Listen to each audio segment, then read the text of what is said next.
Alright everybody, you thought I was gone, but I'm back again to talk about Final Fantasy, Magic the Gathering, crossover that we're getting in June.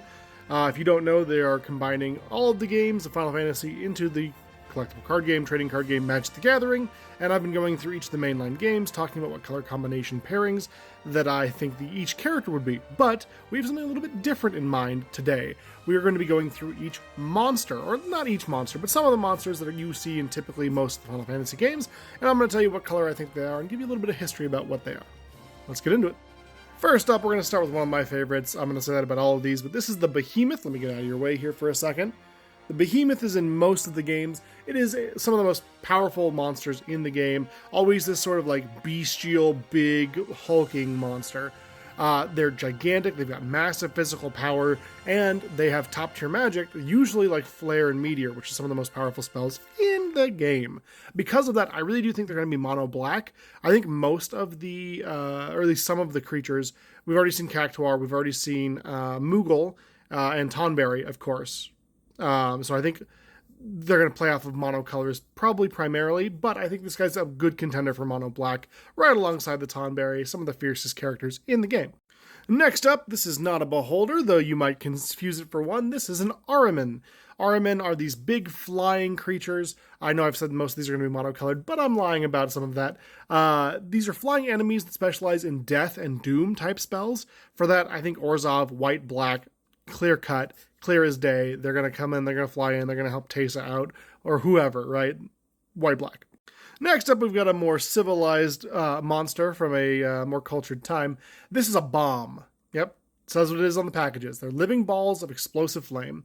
They react to being damaged by growing angry and inflating themselves larger and larger and larger until they pop and explode, usually killing your party. At least that's been my experience. Mono red. Slam dunk. I think it'd be cool if it had a tap it, sack it, deal 6 damage or whatever. Some effect like that I think would be cool. No, it's not Thirsty Thursday. These are Flan. They might look like Jello shots. They come in all a bunch of different colors, as you can see here behind me, but they are pretty ubiquitous with the game's Final Fantasy. They're slime monsters. They're in a lot of different colors, as I said. They have strong physical defense, but they fall easily to elemental magic. I think they're a good contender for mono blue, even though you could have them in different colors, and I would love to see the illusion effect from Magic the Gathering on them, where if they're targeted by a spell or an ability, they disappear, they explode. They're not like the bomb does, but they just go away. I think that'd be cool.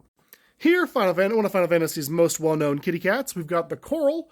I don't know if I'm saying that pronounced Coral. Let me know if you know. They are feline enemies with long tentacles. They look like Displacer beasts, maybe like Displacer kitten, but they're not. They're very different.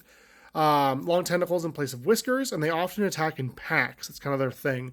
I'm thinking, oddly, mono white for them. I think that would be a good fit. It would give us a mono white creature aside from Moogle, and kind of give us the cat synergy that we have come to be accustomed to in Magic the Gathering. I could see white blue, I could see white green, but I think mono white fits it better. Next, we have the Iron Armor, or Iron Giant, depending on how you translate it. They are massive iron golems armed with equally massive swords. I think this is a slam dunk for a colorless creature. Sort of an artifact-based. We haven't seen any of those yet, so maybe. A little golem action, possibly.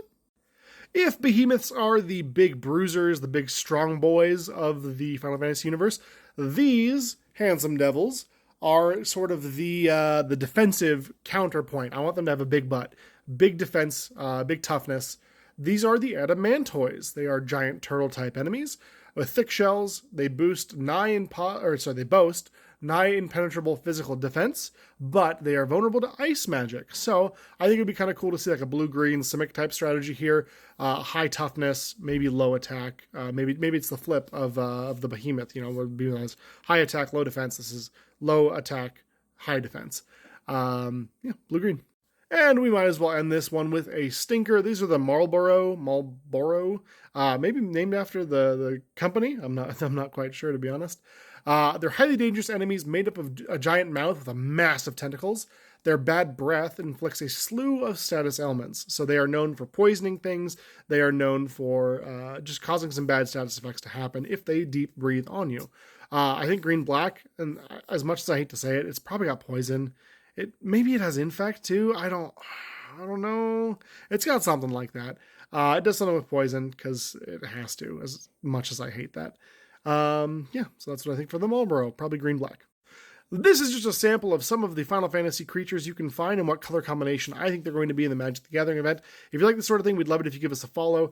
Please consider, commenting. Let me know down below which ones you think I missed. If you're like, oh man, I can't believe you didn't talk about the one enemy, the Red Dragon. Where's Red Dragon at? Or what have you. Please let me know what you're looking forward to, and we will see you in the next video.